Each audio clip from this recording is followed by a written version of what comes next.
Hello, welcome to Look Like Me, the Erasmus Plus project funded by the European Commission. In this podcast, we will talk about the intricacies of criticism and how we can pass it on as a proposal to avoid potential problems caused by gender discrimination from an early age. Sometimes people, rather than coming up with arguments that aim at improving others, they might ill-intendedly criticize others, conceal their faults, or just appear stronger in their arguments. This might include weakening, mocking, or underestimating others without good intentions. In short, sometimes there may be people around you that go for destructive criticism, which might be bothersome and annoying for you and others around you. On the other hand, most people have the tendency to become hostile when they confront criticism from others. There are two reasons for this. The first is that the critic might consider themselves superior to the other just because they are in a position to evaluate the situation.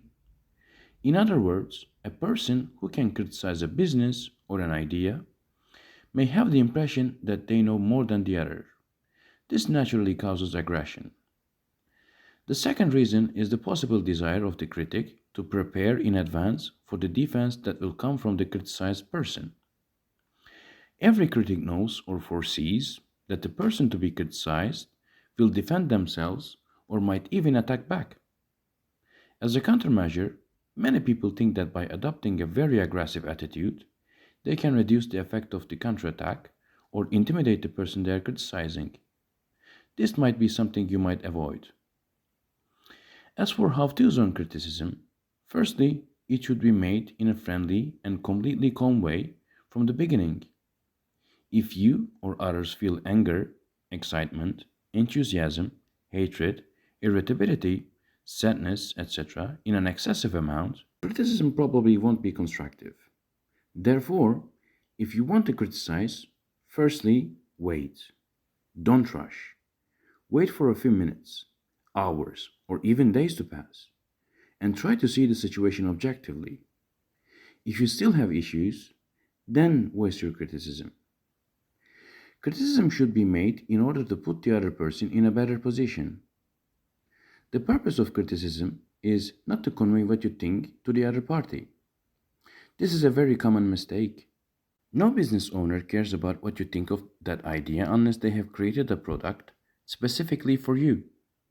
In other words, what you think is often of little value to the others. This is a painful and disturbing reality, but that's the truth. To understand this, you might question how much you care about the opinions of people who criticize you.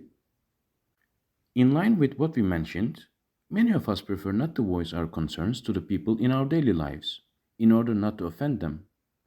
However, by learning how the human mind functions, you can keep such situations under control.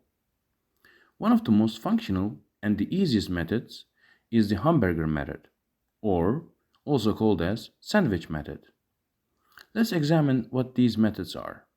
Basically, when giving feedback to someone, begin with positive words. Put the negative things you want to say in the middle, and close with positive and encouraging words for the future. Thus, you can make constructive criticism without even hurting the others, while also encouraging them to do better. It is quite simple, but at the same time, it's a good example to understand the subject. As mentioned before, by using this method, you can criticize others in a constructive manner without offending them and express your discomfort. That's all for this episode. Thanks for listening to Look Like Me podcast and stay tuned for our next chapters.